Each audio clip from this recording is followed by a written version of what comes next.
Steve, what's the verdict on that performance then? Yeah, I think it's pleasing, the fact that we've got 5 points at home again, but we know in the change room was probably a little bit of frustration, probably left a few opportunities and conceded a few sloppy tries, so there's definitely bits to tidy up, but overall feeling is real pleasing, the fact of how the group have come back together, the energy the national boys have brought back into the group is excellent, and the boys that have been here off the back of Glasgow, it's really pleasing. So it's for us as coaches to get everyone back together with a bonus point win is excellent. So you're looking at the 4 tries you did score rather than the 3 or 4 maybe that you left out there?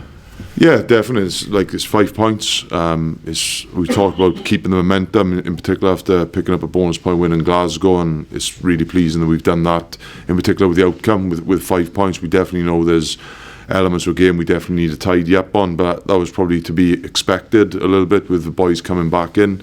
But like we say, it's pretty pleasing that we've got another 5 points at home.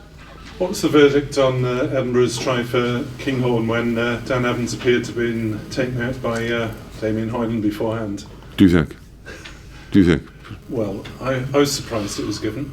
Yeah, I think surprised is probably putting it mildly. I think it's borderline ridiculous how that can be. I don't get outspoken on too much around this, but I think that is borderline ridiculous, and it's something we look at, and in particular this game, probably when you see this game lined up, we knew it wouldn't be the only, Edinburgh wouldn't be the only frustrating factor in around this game, and then when you get, like you say, a decision like that, I think it is pretty laughable. Is there representation that you can take as a result of that then? To put in a report for protest? Oh look, I don't think I shouldn't think I'd have to put in a report after pretty much everyone has seen what he's probably spoken to a few people. I'm still struggling to see anyone who's saying that's a try. So look, that could cost us in any other game. So it is a bit frustrating, and like you say, us as coaches, we've got to come out after games and speak and put our hands up when performances don't go too well. So it'd be interesting to see the accountability on those type of decisions. Moving on to France on Thursday, what sort of side are you going to put out in Grenoble then? Yeah, we'd be pretty strong.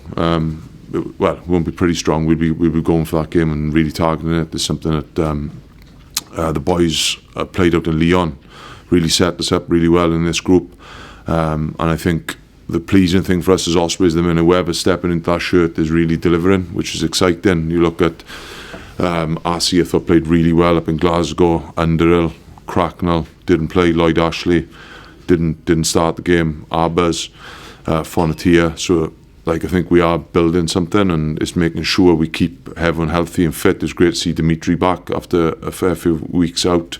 So all in all, we're really pleased, and whoever's going to represent that shirt will, I'm sure, represent it properly come Thursday night. Is it something of a change now that you've got the resources to fight on 2 fronts, that you've got, as you say, players that you're happy with, 2 lots of players at least in every position? Yeah, I think it's in most positions, but we're obviously still, you succumb to 1 or 2 injuries here or there, you can get thin pretty quickly, but it's something I think we've got the ability to manage things a little bit better, and I think the start of the season, the pre-season we've had, there's a hell of a lot more trust in the group, and those boys are delivering, and like you say, like there's no Tyler, Ollie Cracknell or Lids out there, even knowing either squad tonight, so it's something that's pleasing for us going forward, but it doesn't give you a sort of right to perform. It's something we know we have to work hard in every training week to get across our detail, do our homework, and make sure, like I say, represent that jersey properly. Mentioning Dan Lydius, what's the news on him? Yeah, he's definitely, it's not great. I think it's definitely something like ligament damage, so we'll get to it in a little bit more detail as it goes on. Was that a couple of months at least? Or? Yeah, I'd say it'd be a little bit more than a couple of months. Trouble for the Six Nations as well as for the Ospreys then, potentially? Yeah, I'm glad you mentioned the Ospreys as well then, yeah. Please, yeah, no, look, it's the worst thing is with Dan Lydiat.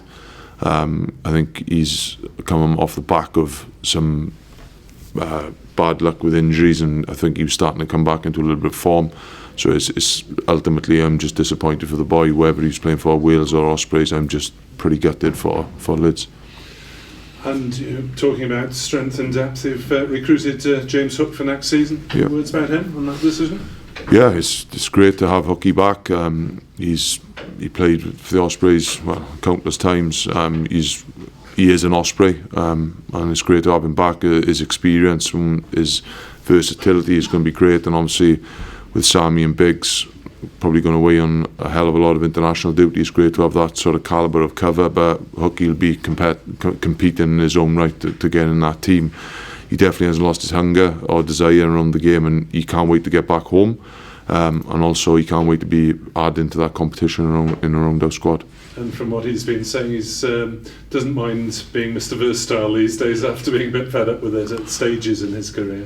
Yeah, I think probably you mature as you get along, and it's something, like you say, Hookie, I think he's happy to be on the field. You know, he's got quality, he's comfortable in his own skin, and something that, like we say, his versatility will definitely help us going forward. You're back in Europe next week. You mentioned about the depth and you go strong in Europe. How much is winning a habit in both competitions? Yeah, I think it's right. It's momentum, and we're trying to keep on top of that. But like you say, you can build a bit of momentum, but it's got to be about your performance. It's got to be about your detailing around the week and your mindset going into games. And I think the group now is pleasing. Obviously, a tough game against Edinburgh. They're frustrated because there's a couple of things we feel we left out there, but it's something that we've got to have our mindset right. And like we say, just because we've had decent starts in competitions doesn't give us a God-given right to go and get results away or at home. Do you see it as 2 wins here would almost put you in the quarterfinals? Yeah, I think first and foremost, let's get a Grenoble, let's put a performance in and see where that takes us, and hopefully we'll back it up with a home performance. So, but we definitely, I don't think for us as a group we can get carried away with something. It's definitely got to be about a recovery now and leading into a bit of travel on Wednesday and making sure we perform come Thursday night. With Jones, man of the match again. We talk about him a lot, but coming back from international duty with the same amount of passion and everything, you must be delighted with him. Yeah, it's not too many times you're not delighted with all of the way he's come back. Tips on everyone, in fairness. Obviously they've come off the back of beating South Africa and putting a performance in, but I think they were just as excited as seeing the boys win up in Glasgow and picking up a bonus point with us. They were really keen to get back to the group, which is always pleasing to see. And when you see his energy, and on Monday we said he can have the day off, just being around our detail. He's running around playing games as if it's the first time he's seen a ball. So that's something that's exciting, rubs off on everyone else, and everyone definitely follows that kind of leader. Unfortunately, Munster got a last-minute drop goal, so he's under the top tonight, but you're right up there with him. What kind of statement does that send now going into Europe? Yeah, I think it's just we've got to worry about ourselves, and I think, like you say, we can't control what Glasgow or Munster do. Munster on a really good roll, in fairness to them, but it's something we've just got to keep trying to perform and winning games, and then hopefully towards the back end of the season we will be thereabouts. Steve Allingman showed a lot of skill out there tonight, didn't he? Yep. There's been a lot of criticism of supposedly deficient skills of Welsh forwards, but I guess he answered that. Yeah, I think not only Al, I think Rory Thornton, I think a lot of our front five have played with a lot of skill. Is something we've worked really hard on. I think Alan Wynne showed some lovely touch to put Abbas away the back end, but it's something that we got a real focus on around our front five and the whole team, because it's something we definitely feel we need to get better and keep improving on. But the boys put a lot of hard work in, and I don't think it's something that hasn't been there with Alan Wynne. I think you look at his offloading game, his touch, he's a fantastic rugby player, not just that physical specimen. He has got touch, he understands the game, and I think it's rubbing off. You see Rory Thornton, a lot of touch. We got Mafu, Sampari's got a couple of nice touches out there, so it's something we're really focusing on. And there's some good skill moments, and but there's still a couple of things we definitely want to keep improving on. And Keelan can't stop scoring.